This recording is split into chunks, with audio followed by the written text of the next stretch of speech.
fellow constitutionalists, and welcome to the Monday edition of the Dan Clements Show, a Christian political talk show. I'm your host, Dan Clements, your constitutional warrior fighting for your right just to be an American. It is October 9th in the year of our Lord 2017. Remember, we're a hyphen-free, PC-free zone. God is still in control, and He does love you. And I'm broadcasting live from the Hemlock Studios here in a rainy central Susquehanna Valley in the Great Keystone State. We are getting the remnants of Hurricane Nate already. I didn't think it was supposed to be here till tomorrow, but they said the storm was moving by fairly quickly. We've had a lot of rain off and on this morning, showers and stuff, so we're a little bit wet here in the central Susquehanna Valley here. I have in the show, we're not going to talk too much more about keeping and bearing arms, and although I have a couple articles I want to draw your attention to. One is by Rod Thompson over at the revolutionaryact.com, and he is citing a Chris Ann Hall's broadcast about 3 lessons on your right to keep and bear arms. And a lot of folks, if you want to know the truth about it, listen to Chris Ann Hall, because a lot of folks, they're getting this whole thing wrong. It's not about hunting. It's not about just being able to own arms for self-defense against somebody else. It's something larger than that. You know, it's about protecting the people from an out-of-control government. Now, a lot of folks in the United States, and God bless them, but they're going through life with blinders on. I don't care if you're talking about scriptures and Christianity, or if you're talking about our great republic and government and its association with we the people. They're walking around with blinders on because they think our government has only our best interests at hand. They think that the government is this idea that wouldn't hurt people. But the problem, and this is where they're walking around blinders on and rose-colored glasses, and they don't see the reality before them. Our government is made up of fallible, sinful, fallen mankind, men and women, that a lot of times, not all the time, maybe not most of the time, but I would say a lot of the time, they do not have we the people's best interest at heart.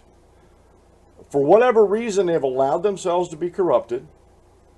They've allowed special interest groups to corrupt them with money. Money is a big corrupting force. And not that we need to do away with money, that's not what I'm saying, but they're allowing themselves to be corrupted. And since they're allowing themselves to be corrupted, they think more highly of themselves than they ought. They're not humbling themselves before we the people, seeing their proper station in life as being servants or stewards of we the people. They've gotten too big for their own britches, in other words. That's what my dad used to say. You're gotten a little too big for your britches, boy. We're going to have to knock you down a peg or two, you know, and it wasn't anything physical like that. A lot of times it was more of my thoughts and my ideas that I would get carried away with as a youth. So we the people need to take our rose-colored glasses off. We need to take our blinders off, and we need to see the reality of certain things in life, especially when it comes to our government. Our government is not infallible. Our government doesn't necessarily have our best interest at hand. There are more examples in history than I can count and actually explain. It would take me years on this program to go over every example in American history where the government has crushed the constitutional confines it's supposed to be in, totally ignored we the people, and has pretty much done what they want to do in order to garner power. They, for whatever reason, they equate service in government with power. And once you get that taste of that power, that is a very strong corrupting force in and of itself. And a lot of folks who allow themselves to be corrupted by power will do anything. Let me re-emphasize that. Will do anything to stay in power. And it's all about control. On Friday's show, we talked about its rights or control. You can't have both. Either the people have the free exercise of their rights within limitations, and the limitation I talk about is not aggressing against somebody else. And along that vein, I got into a discussion with somebody over at Indivisible Guide about he said, well, the people have a right to block highways and to stop traffic. They absolutely have that right. And I'm like, okay, so you're saying it's okay because you think you have a right, and people have a right to free speech. They have a right to redress grievances with their government and a freedom of association. But what they don't have, and I'm waiting for a reply back from this gentleman, what they don't have is a right to aggress against somebody else's rights. I have a right, and I say this, and I don't want to go down a rabbit hole of this, but I have a right of movement within the United States. I have a right to either take a job or not take a job.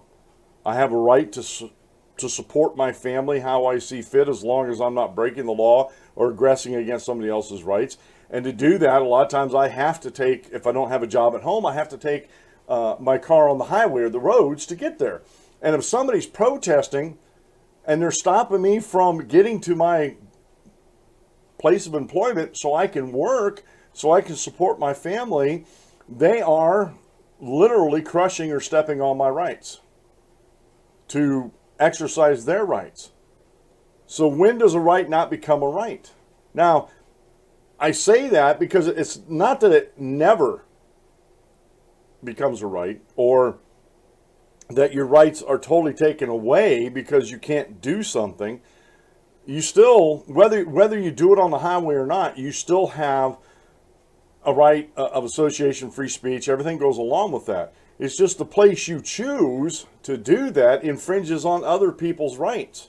Now, if you stand alongside the highway, not impede anybody's progress to go to work, hold up signs and protesting, I'm with you.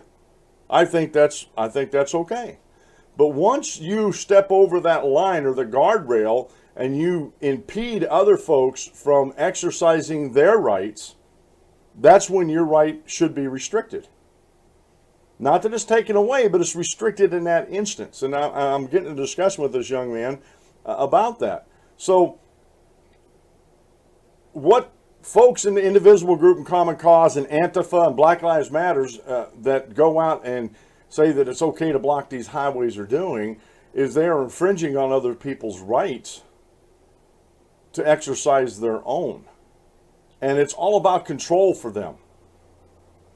They think, and I think they think rightly, that unless they do something horrific like burn down Berkeley or beat up people or stop traffic on highways, nobody's going to pay attention to them. And for the most part, I would have to agree with them. I would have to agree. The only reason why I watch things with Antifa is because of the damage that they're doing to our society. Now, today's show I titled Participatory Fascism in America. Now, a lot of people out there are going to be like, Dan, you didn't. You just didn't. Folks, hopefully throughout the show, I have a couple articles I want to share with you from theindependent.org that literally got me thinking along a different path here in America. Now, I'm a constitutionalist. I'm a Christian first. I'm a conservative constitutionalist second, if you want to go along with ideologies here. And I believe in the Constitution. I believe the chains that the Constitution puts on the federal government, and through the Bill of Rights, the chains that it puts out on all government, federal, state, and local governments, to protect, not grant, to protect the rights of we the people.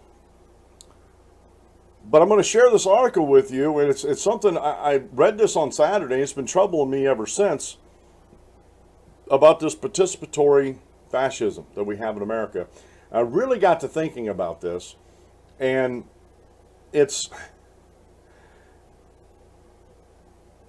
is the case, and I'm going to try to make the case to you that that's exactly what is happening here in the United States of America, and we don't even know it. It's almost like the old analogy, putting the frog in the cold water on a stove, in a pot, cooking pot, and you turn the heat up slowly. the frog doesn't know any better. The frog's like, oh, this is getting nice and warm. And before the frog knows it, before he can get out, he can't. He can't jump out because the water's too hot. He tries to go to the side and climb out. That's too hot. And the frog eventually ends up and dies. And that's exactly what's happening in the United States today. This participatory fascism that has been, the American people have gone along with this because the lie of the people. I've been discussing something else on Facebook over the weekend with a gentleman along these topics. He claims, I don't know what the difference is between fascism, socialism, communism. And folks, there really isn't a lot of difference except in a little bit of the ideology. Does fascism kill people? Yes. Does socialism and communism kill people? Absolutely. What's the main difference between fascism and socialism? Is that fascism, although it is socialistic in nature, fascism believes that you can control the means of production through legislation without owning them. But eventually that system breaks down because you're still going to have folks that don't want to participate in the fascism, in the government control of the means of production, and you're going to have to take the next step into socialism and communism if you want to maintain the control of the people. And I was reading some other articles. I don't have them in today, in the show notes today. We'll talk about these tomorrow if nothing else comes up. But there is, in Adolf Hitler's own words, about fascism is socialism. It's just they have a little, just a minuscule amount of difference between the two of them. And that is in the ownership aspect of the means of production. And I'm afraid that there's a lot of millennials out there that are using the new definition of fascism, which is, quote unquote, more palatable. And this gentleman I was talking to, I said, we are living in a participatory fascism today, or a practical fascism in the United States because of the government's control over businesses. I mean, you only have to go back to the last presidency under Obama, President Obama. He pretty much tried to put the coal industry out of business because him and the government and those that support his ideology don't like coal, don't like the pollution it puts out, even though it's a very, clean coal is an actual reality with all the scrubbing mechanisms and everything that the EPA has forced. Again, a government agency forcing a business to do something. And I explained to him, I was talking to him about unions and how unions are a good example of communism in the country. And communism is control of the means of production. Now you tell me some major unionized industry, railroad, automotive, whatever, steel, metal production, that's totally unionized. You tell me how the unions do not dictate to the companies what they will and will not do. Because in communism and socialism, they put the employee in a higher station than what they should be. Communism and socialism, from the needs of the many, out of the prosperousness of the many, they supply the needs of others. And I'll get that quote right here in the Communist Manifesto. From each according to his ability, to each according to his need. And needs never defined. Not to my satisfaction, it isn't. Now, who are you, Dan Clements, to need something that's defined to your satisfaction? Well, in order to be able to understand it, everybody needs to understand it, not just a few people. And I don't understand what the need is. You have a skill, you go to an employer that's employing that skill, you enter into a contract with that employer. Now, we're not talking about union, we're talking about just a regular contract, saying I will exchange my labor for goods or money, and and there's some benefits that come with that, and there's some expectations of the employer, there's some expectations of the employee, safe working place, stuff like that. But the idea is, and this is where we get into this participatory fascism. This is where we get into this slow cooking in, from a constitutional republic into fascism in America. And look, folks, there are arguments on all sides about this. I just want you to think about this. Give me your ideas. Let me know if I'm just totally way off base, or, am I hitting a nerve with a lot of folks here? But the thing is, with this participatory fascism, for far too long, and I'm going to peg this, you could probably go back further, but I'm going to peg this at 1913 when we started fundamentally changing the country from a republic to a democracy. And in a democracy, it's very easy to go over to a fascism, and from fascism, it's very easy to go over to a total communist system. So the idea that we have these folks out there, these anti-fascist groups out there fighting fascism, that these folks are communists, is a big joke to me. It really is, because in my opinion, everything I've been researching and reading, and we'll talk more about this after the daily Bible lesson and reading and stuff like that, is that if you look at the ideologies, all three of them are anti-freedom. That's what I told this gentleman this morning on Facebook. All three of these ideologies are anti-freedom. They to a certain extent or other, from one extent to an extreme extent, they all seek to control the people that are within the governmental boundaries of that country. And that, to me, is very anti-freedom, very, just going against everything I believe in as a conservative constitutionalist, as a Christian, everything. It just goes against everything I believe in. And I've been part of this, folks. I've been running around with rose-colored glasses and blinders on, not seeing what's actually going on. I thought maybe if I preached enough about the Constitution, if I explained enough about our rights and how they need to be protected, if I preached as it were, the gospel of the Republic, then I could change minds.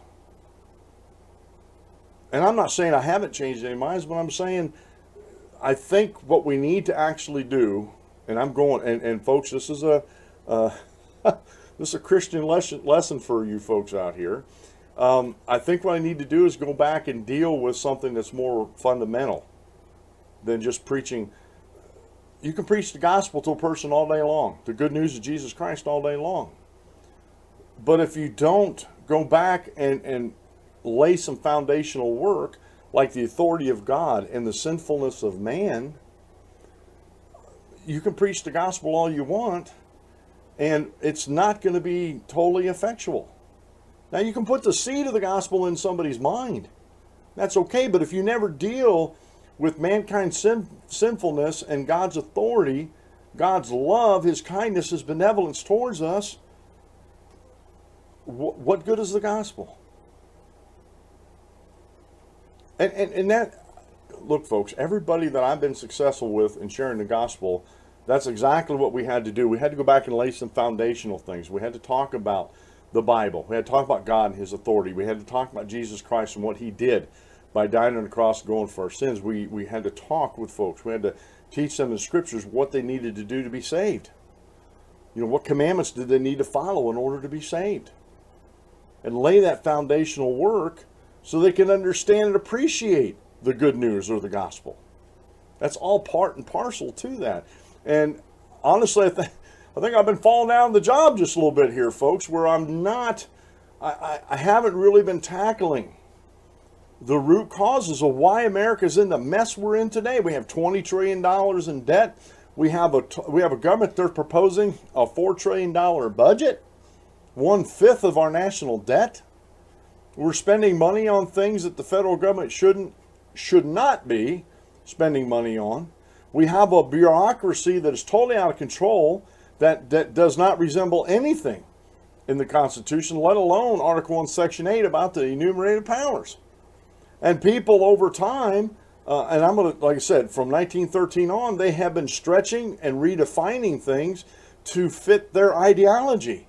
And then when someone comes along and challenges them on that, we're labeled heretics, we're labeled unloving, hateful, put whatever ism you want to behind a word, and that's exactly what we're labeled as.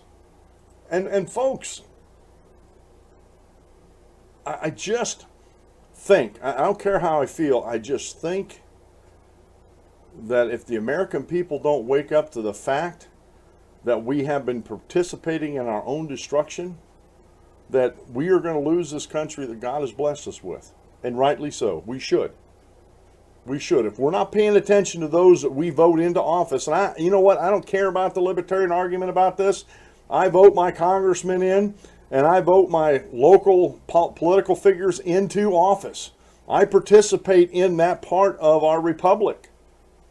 But if I don't keep an eye on them and chastise them when they do wrong and praise them when they do right, they're just going to go and do their own thing. If they don't hear from we the people, they're just going to do their own thing.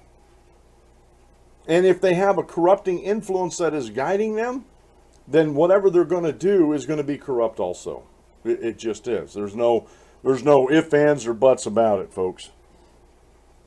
Today's show is being brought to you by Sears Parts Direct. If you go to thedanclementshow.com and click on the Sears Parts Direct widget, it'll take you over to their website.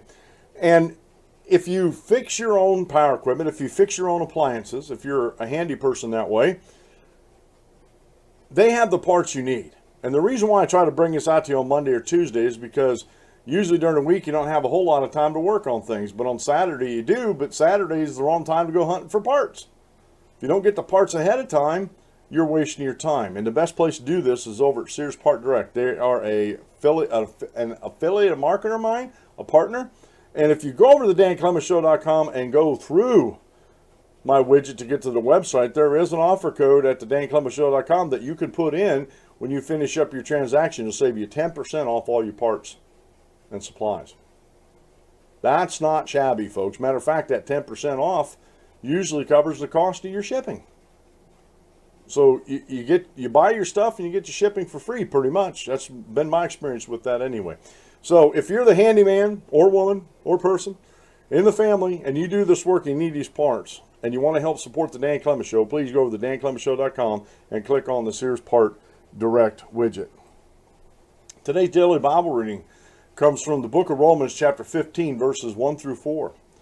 We then who are strong ought to bear with the scruples of the weak and not to please ourselves. Let each of us please his neighbor for his good, leading to edification. For even Christ did not please himself, but as it is written, the reproaches of those who reproached you fell on me. For whatever things were written before were written for our learning, that we through the patience and comfort of the Scriptures might have hope. Now when you hear that, especially verse 4, those things were written aforetime were before, or in some translations, aforetime were written for our learning. What's Paul talking about? Well, he's talking about the Old Testament. What scriptures do you think that Jesus was talking about as he was preaching the gospel in his earthly ministry? What scriptures do you think the apostles were talking about as they were writing their epistles? They're writing their epistles and they're talking about these scriptures that they're quoting. They're talking about the Old Testament. The New Testament had not been totally written yet, had not totally been given to man. So these are the scriptures, and we can learn a lot from the Old Testament. We can learn a lot about the Savior and the prophecies that he fulfilled. We can learn about God's love. We can learn about God's anger. We can learn about his mercy. We can learn about his justice and his righteousness and his forgiveness. All these things we can learn. There's a lot of things we can learn out of the Old Testament if we just read it and try to understand it. This quote meal comes from an unknown author. The true character of ministry is a servant's heart. Jesus didn't come to be served. He came to serve mankind. And that's the type of heart we need. That's the type of mindset that we need. That we need to have a servant's heart when it comes to a ministry.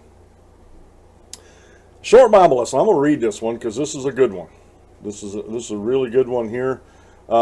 Christians will not retreat. This is by Mike Riley over at gewatkins.net. And this is actually just a small bulletin article, but I think it's great. I think it speaks loud and speaks volumes. When Spanish explorer Cortez landed at Veracruz in 1519 to begin his conquest of Mexico with a small force of 700 men, he purposely set fire to his fleet of 11 ships. His men on the shore watched their only means of retreat sink into the bottom of the Gulf of Mexico. With no means of retreat, there was only one direction in which to move forward into the Mexican interior to meet whatever might come their way. And he has links to some sources in here. To be a disciple of the Lord, we must also purposefully destroy all avenues of retreat. We must resolve that whatever price is required of being his follower, we will gladly pay. As Christians, we have become citizens of the kingdom of God, Ephesians 2:19, and we will not retreat back to the world, Luke 9:62, Genesis 19:23 through 26, and Luke 17:28 through 32. We must have that mindset like Cortez, that we need to burn those ships behind us, and there's only one direction we can go, and that's towards heaven. And that way there's no way we can retreat backwards. We're always going onwards and upwards, as it were. Okay. I have two articles along the same line, both of them by Robert Higgs over at the blog.independent.org. I have links in these. One was written back on October 30th, 2012, almost 5 years ago.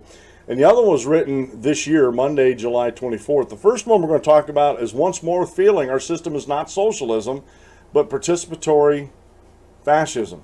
Now, before I go over and show you these articles on YouTube, I know the guys over at Blog Talk Radio listening to this can't see this, but I'll be reading this. I made this mistake. I often thought of Barack Obama as a socialist. I thought of George W. Bush as being a socialist. Not to the extent of Barack Obama was, but to a lesser extent, but still to an extent. And I read this article here about that Robert Higgs put forth, and I'm going to read it to you in its entirety, over the weekend, that really, really made me challenge my assumptions about what's going on. So let me get over here and make sure I'm on the right one. Yes. Okay.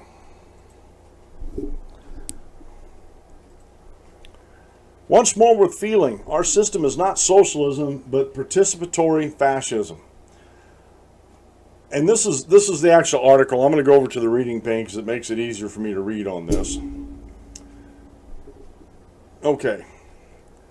I continue to encounter many discussions in which the author or speaker bemoans the economic order's drift toward socialism, or, in some cases, its actual existence as such. If this characterization were simply a matter of linguistic imprecision, it might not matter much, but it is much more than a matter of terminology, because one's understanding of the nature of our current economic order hinges on how we characterize it. Socialism is a system in which all major means of production are owned and operated by the state. Except perhaps for small firms or farms, all productive enterprises are state enterprises. All natural resources belong to the state. All resources are allocated and employed as the state dictates, insofar as its dictates can actually be carried out in practice. All such systems display much slack between orders given and actual conduct on the ground, owing to corruption and attempts to fix flaws embedded in the state's overall plan. Obviously, the economic order that prevails in the economically advanced countries is not socialism. Indeed, these systems are commonly called capitalistic or market-oriented, notwithstanding the many types of government intervention that pervades these markets. Various taxes, subsidies, direct government production, and regulations galore. Some people refer to these systems as mixed economies, which at least helps us to recognize that they are not market economics in any pure sense, not even in an approximate one. But in calling them mixed economies, we gain no insight into the nature of the operation. For 30 years or so, I have used the term participatory fascism, which I borrowed from an old friend, a former PhD student, Charlotte T. White.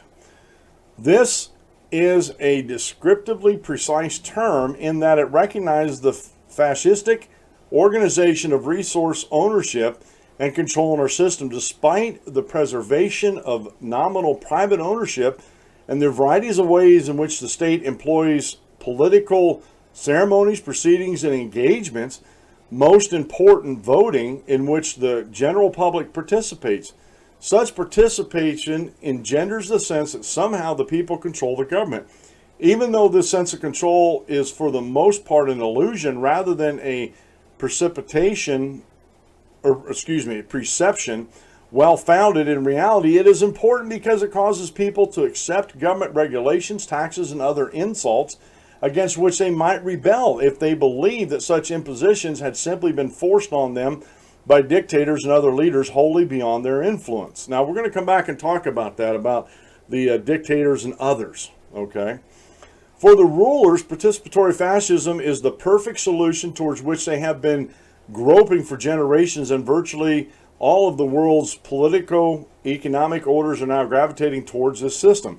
Outright socialism is a recipe for widespread poverty and for the ultimate dissolution of the economy and the disavowal of its political leadership. Socialism is the wave of the past. Everywhere it has been tried seriously, it has failed miserably. Participatory fascism, in contrast, has two decisive advantages over socialism. The first is that it allows the nominal private owners of resources and firms enough room to maneuver that they can still innovate, prosper, and hence propel the system towards higher levels of living for the masses. If the government's intervention is pushed too far, this progress slows and it may eventually cease or even turn into economic regress. However, when such untoward conditions occur, the rulers tend to rein in their plunder and intervention enough to allow a revitalization of the economy. Of course, such fettered economics cannot grow as fast as completely free economies can grow, but the latter system would preclude the plunder and control the political leaders now enjoy in the fettered systems. And hence, they greatly prefer the slow-growing, great plunder system of the faster-growing, no-plunder ones. Meanwhile, most people are placated by the economic progress that does occur and by their participation in political and legal proceedings that give them the illusion of control and fair treatment. Although the political system is rigged in countries in countless ways to favor incumbent rulers and their key supporters, it is far from dictatorial in the way that Stalin's Russia or Hitler's Germany was dictatorial. People, therefore, continue to believe that they are free, notwithstanding the death of their liberties by 1,000 cuts that continues day by day. Participatory fascism's second great advantage over socialism is that when serious economic problems do arise, as they have during the past 5 years, the rulers and their key supporters in the private sector blame residual elements of the market system, and especially the richest people who operate in that system for the perceived ills. No matter how much the problems arise from government intervention, it is always possible to lay the blame on actors and institutions in the remaining free enterprises, especially the biggest bankers and other apparent top dogs. Thus, fascistic rulers have built-in protection against popular reaction that the rulers in the social system lack. Rulers under socialism tend to designate foreign governments and capitalists and domestic wreckers as the scapegoats of their mismanagement, inability to conduct economic affairs productively and fairly. Americans do not like to admit that they live in a system that is most accurately characterized as participatory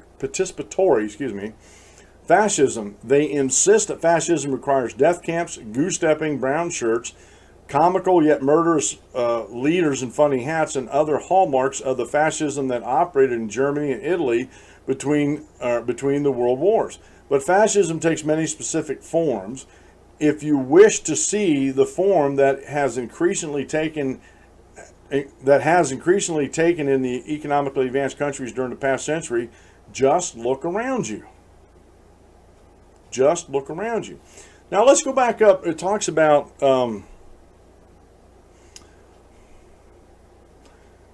up a few paragraphs up above, taxes and other insults against which they might rebel if they believe that such impositions had simply been forced on them by dictators or other leaders wholly beyond their influence. And, you know, and it was also talking about, where was that other, okay. I was looking for there was another one in there. That was, you know, that's bad enough. You know, forced on them by dictators or other leaders wholly beyond their influence. And then he talks about, in the article, Mr. Higgins talks about, or Mr. Higgs, excuse me, talks about those who actually support it. Anyway, I don't want to belabor that too much as far as that goes, but I just want to talk about there are supporters of this system, and we call them social democrats. And after reading this article and after thinking back over the histories that I've been privy to in my reading and studying of American history, especially economics and politics, I would almost have to say that they're not a socialist Democrats or a socialist democracy. They're fascist Democrats. They're fascistic Democrats. And it's not only the Democrats. It's the Republicans too. It's the Republicans too. Anytime you get the idea that government can do a better job with the economy and it starts making all these rules and regulations over the economy, and you don't say anything about it as from the standpoint of we the people, we are participating in it. We are participating in it. And folks, Mr. Higgs is absolutely correct. The fascism between the world wars is totally different from what we're talking about today. It is totally different. And please, go over to John Stossel and listen to him talk about the regulations. I think under President Obama was one of the most prolific presidents when it came to regulations on we the people or industry or the economy. My goodness, Obamacare controls 1/7 of the country's economy. Controls, doesn't own it, but controls it. And I asked some of these folks on Facebook that disagree with me, what's the difference between that? If you go back to the old definition of fascism, where they control, they don't own, but they control the means of production, what's the difference? And I'll use Obamacare because it's the biggest example we have right now. What's the difference between the implementation of Obamacare and fascism? The government is taking control of 1/7 of our economy. Now, I'll apologize for this. I wrongly attributed this to socialism. The government didn't actually go in and take over the means of production. I think that's what they were trying to do. And this is where I come down on this. Fascism can lead to socialism, which leads to total communism. And the only difference between fascism and socialism is who owns the means of production. Now, hopefully I'm not straying too far off the mark here. Hopefully you understand where I'm coming from with this. As we look over the bureaucracy, I'm just going to deal with the bureaucracy right now. You have the EPA. You have the Department of Education. You have the Department of Labor. You have the Department of the Interior. You have the Department of Energy. You have the Department of ABCXYZ out there that is controlling one aspect or another of either the economy or the American people, which actually attributes to the economy by the federal government.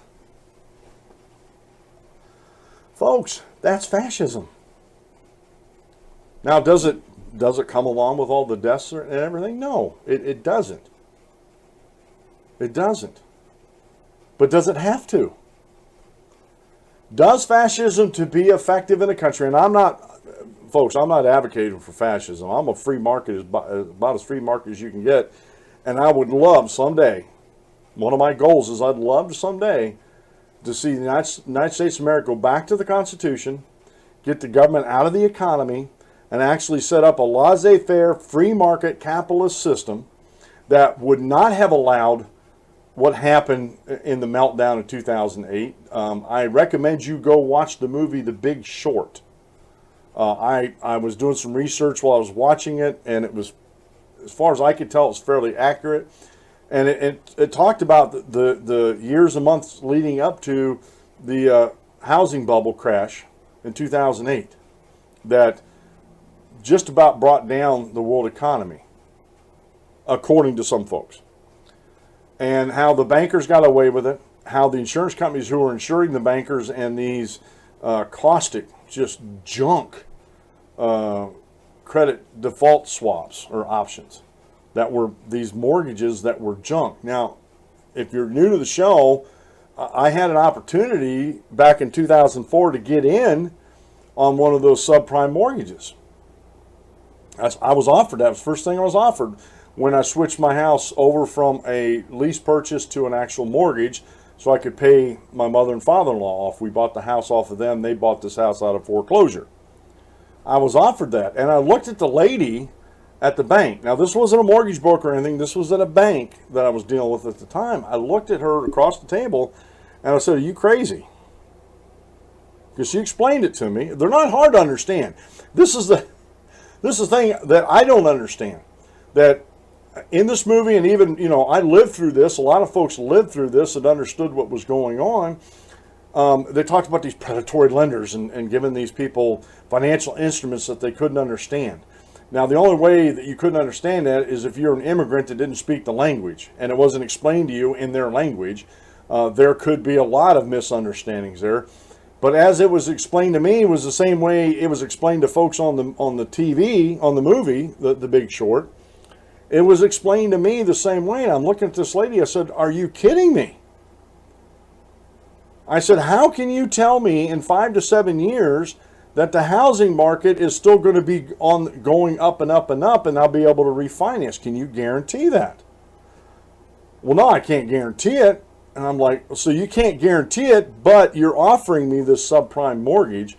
And yes, I'd have saved a lot of payments, but I'm telling you what, right now, in the one they offered me was 7 years. You take 2004 plus 7, it's 2011. I would have been in the heart of the meltdown. And I seriously, you think I got gray hair now? I would have had no hair because I'd have been pulling it out, trying to figure out how I was going to refinance a house in a market that may not have been able to afford me to refinance it. I'm just saying. I told her, "No, I don't want that." I said, I told her, I said, "That's the dumbest thing I've ever heard. The dumbest thing I've ever heard." So I went with a fixed rate, which they're offering. At the time I got my mortgage, I was like 3% below the average fixed rate in America. So I thought I got a good deal. I still have that fixed rate. I haven't refinanced it. I'm just, for other economic reasons as the family, I haven't been able to, but that's okay. I still have a fairly good rate. Not as good as the subprime rates, but as far as fixed rates, I'm only 1 or 2 points above that. And I don't have that big a mortgage anymore in my house. But the point is, I understood that those were junk. But this was something that the government was pushing on the country. This is something the big banks were putting on the country. And because of our fascistic economic system that we have going on today, the big banks were not allowed to fail because the government stepped in, overstepped their boundaries, mind you, stepping in to bail out the banks. And then after bailing out the banks, they bailed out GM and Chrysler, two major companies, automotive companies, if you don't know who they are. Now, if that's not fascistic, I don't know what is. Those banks and anybody got caught up in that should have been allowed to collapse and go under. Because you know why? And this was the big lie. It wasn't only a big short, it was a big lie. Because, one, it would have cleared all those junk credit default or credit swap options off their books, especially the ones that weren't based on any mortgages. There were a lot of those credit instruments, those mortgage instruments that they were bundling and selling that weren't based on anything. Thin air. And the government, the SEC, was allowing them to get away with that. If that's not fascistic, I don't know what is. Going over to the TARP money, going to two companies, automotive companies. Ford declined it. Ford shifted money around from their overseas operations and was able to survive the downturn. But because of the way GM and Chrysler had structured their unions, their benefits, and their pensions, they were bleeding money during that time. And the big lie was continued. Oh, they're too big to fail. That was the big lie during the banks and the investment companies, the insurance companies, AIG, stuff like that. During this meltdown, that was the big lie. And then the big lie was perpetuated with GM and Chrysler. Oh, he said if they are not helped, that'll ruin the automotive industry. What they were saying was, or what they should have said, it would have ruined the American automotive companies or automotive manufacturing in America, which still was a big lie, but it would have been more accurate. And the reason why I say this, the reason why there would not have been a worldwide crash, as far as I'm concerned, and I'm not an economist by no stretch of the imagination, although I did stay in a Holiday Inn Express last night. The thing that was behind the mortgages was land and homes. There was still value there. So yes, would some of those big banks, Lehman Brothers, Bear Stearns, Deutsche, would they have taken a bath? Could they have possibly went under? Yes. But two things would have happened. One, it would have got rid of all those junk instruments. It would have stung the American people, I think, enough to go to their congressmen and do away with all this government support for the banks and stuff like that. And it might have led the way to a more free market banking system that would have helped, I believe. However, no one can be 100% sure. And this is why I like, and I haven't really talked about them, cryptocurrencies, Bitcoin, Litecoin, some of these other coins. They're totally free market. They're decentralized, except for Bitcoin. Bitcoin's becoming totally centralized, and I can see governments going to Bitcoin and regulating Bitcoin. But that's a whole other story. But like I said, the big liars were too big to fail, and they weren't. There's assets. There was assets that were still mortgaged. There was assets. They didn't go away. The house, if the banks would have collapsed totally, the ones that participated, there was... The other big lie was there were so many other banks in the country that didn't participate in this. You don't think they would have came in and actually bought up some of those better mortgages? You don't think they would have come in on pennies on the dollar and picked up those mortgages of banks or of houses that were underwater? And maybe through that helping some of the American people keep their homes? But we'll never know because the government stepped in. Oh, it's too big to fail. It's too big to fail. You see, the government, we the people, we don't like looking at the unseen. All we want to do is see what we can see. We don't care about unseen or unforeseen consequences. GM and Chrysler, what would have happened if through their bankruptcies they could not reorganize and come out of bankruptcy? What would have happened? We would have had 2 less American manufacturers here in the United States. However, a lot of what GM and Chrysler had was inventory and manufacturing facilities, because that's what they were. They were manufacturers of cars. Now, what would have happened to their inventory of steel? I'm not talking about the cars that were already made. I'm talking about the supplies that were ready to be put in to be in process to make body parts and frames and all that kind of stuff. What would have happened to that? Well, it wouldn't have disappeared. It wouldn't have disappeared at all. It would have actually been bought up by other folks. Maybe pennies on the dollar, but it would have been bought up by other folks. Like Honda's been buying up over the years. Honda, Nissan, and a couple of the other Japanese companies have actually been buying up old plants and retooling them and getting a lot of good use out of them from Chrysler and GM. I don't know about Ford. I just read the articles about Chrysler and GM because they were trying to sell off manufacturing plants to boost up their bottom line so it made them more profitable. But if they'd have went, those manufacturing facilities just wouldn't have disappeared. They would have been bought up by other folks. You see what I'm saying? So when I say we're fascistic, just take away the idea that we have death camps out there and that we're going around killing a bunch of people, although there's folks that will argue that our American government is killing people, and I just want to keep that as a side discussion that we're not going to discuss right here and right now. So you see where I'm coming from with this when we're talking about the difference between fascism and the difference between socialism. Now, real quick, I don't have time to read the whole thing because I know I'm running out of time here.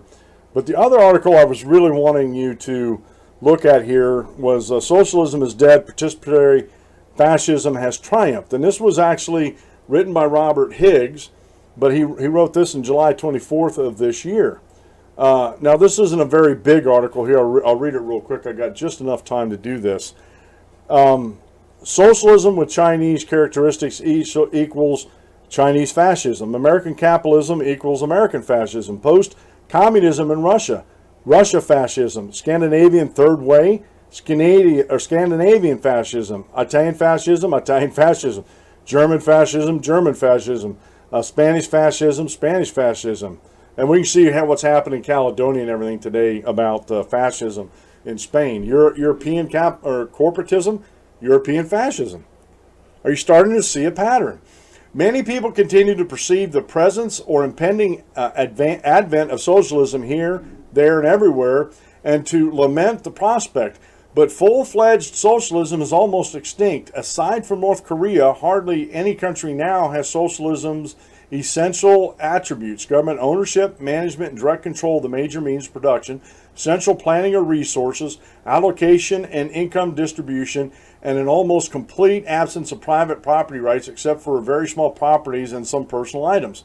Almost all countries on earth now permit major elements of private property combined with extensive government intervention and regulation of private property use and extensive taxation, subsidization, government provision of a variety of public goods, welfare, infrastructure, and many other types of goods and services. Moreover, almost all countries have elections of public officials. Hence, the term I've used more than 30 years, borrowed from my PhD student and friend Charlotte T. White, participatory fascism. Never mind that the elections are often rigged and fraudulent. Moreover, many countries have established institutions for permitting aggrieved citizens to measure a measure of due process in contesting the government's treatment of their persons and property, allowing a public voice in expressing their preferences for government action. Never mind that this is ostensible due process is largely spurious. This type of regime, amigos mayos, is clearly the wave of the future. Unlike full-fledged socialism, which leads to totalitarian rule, mass poverty and economic decay, participatory fascism not only placates people's wishes to participate in the formal process of government decision-making, but also permits private entrepreneurs enough room to maneuver that they can, in some cases, get rich, also enough that they can keep national output at a tolerably high level, and in some cases even generate positive economic growth. Hence, this system, even if it contains the seeds of its own destructions, does not destroy itself nearly as quickly as full-fledged socialism does. And meanwhile, the politicians and their cronies who dominate the system smile all the way to the bank. Now, meanwhile, the politicians and their cronies who dominate the system smile all the way to the bank. Again, we're talking about participatory fascism in the United States. That's what we have. And I'm convinced the reason why we don't call it that is because of the stigmatism that's attached, or the stigma that's attached to fascism from the past is too horrible to contemplate. And I have another article. I'm not going to get into it. I only have about 5 minutes left of the show. I have an article in here, Is Donald Trump a Fascist? By William Watkins over at and most of these articles come from the independent.org. Yes, but not in the sense people think he is. Was Barack Obama a fascist? Yes, but not in the way people think fascism is. George W. Bush, George H.W. Bush, Slick Willie, Bill Clinton, Ronald Reagan to a certain extent, Ronaldus Magnus, the first president that I voted for, to a certain extent, was fascistic in his notions. Now, I think more so than any of them, and I think Donald Trump probably falls in this same vein, is more so than most presidents, he deregulated a lot of things. but not to the point to where we're still not a participatory fascist society in our economics and a lot of other aspects of our lives. Just look at all the regulations that are being pumped out by the bureaucracy in D.C. So you can't just, and this is a funny thing, you had President Barack Obama in his 8 years putting forth so much regulation, taking over 1/7 of our economy, just decimating the coal industry, like putting it out of business, shutting off, taking private lands and making them into national monuments, shutting off mineral exploration to anybody out there, controlling of natural resource through the EPA, controlling a lot of natural resources. California, real quick, is fascistic, especially when it comes to its water, because the environmentalists out there and trying to protect this snail darter, so people can't reservoir water in the good times, so they can have, when there's rainy season, so they can have water to irrigate their crops, so they can have a livelihood. Again, I want someone to tell me how our economic system today in this country is not fascistic in the way it's operated. Again, another article by Vicky Alger over at independent.org. The real educational choice debate isn't about money, it's about government control. We talked about this on Friday. Either the people have rights that they can exercise freely, or the government controls them and their rights. You can't have both. You cannot have a people with the rights and thinking they freely can exercise these rights, and a government that wants to control them and actually putting barriers to exercising those rights. You can't have both. In our government, our country, folks, our great republic was not set up to have both. Our great republic was set up to limit the power of the federal government, protect our rights, our God-given rights that we had before government. People's rights have always come before government. So we either have our rights, we either have our freedoms and our liberties, or we have control. You can't have both. It will not exist. A republic cannot exist this way. And I put it to you that if we do not change things, if we do not rein in our government, if we do not get out of this participatory mindset and actually exert our control over our federal and state governments and our local governments by we the people, that we are going to lose this great republic, and we only have ourselves to blame for it. We only have ourselves to blame for it. Well, folks, that's the end of the show. Wow, that went quick. Thanks for being here. If you like what you listen here on the show here, please subscribe. Hit the reminder bell over there so you know when there's new episodes out. I put them out daily, free of charge to you. Give me a like or dislike, at least some comments. Tell me if I'm totally right or totally off base or somewhere in between. This has been the Dan Clements Show. I'm your host, Dan Clements, your constitutional warrior. Remember, if you aim at nothing, you hit it every time. Have a great rest of the day, and God bless, and we'll see you tomorrow at noon.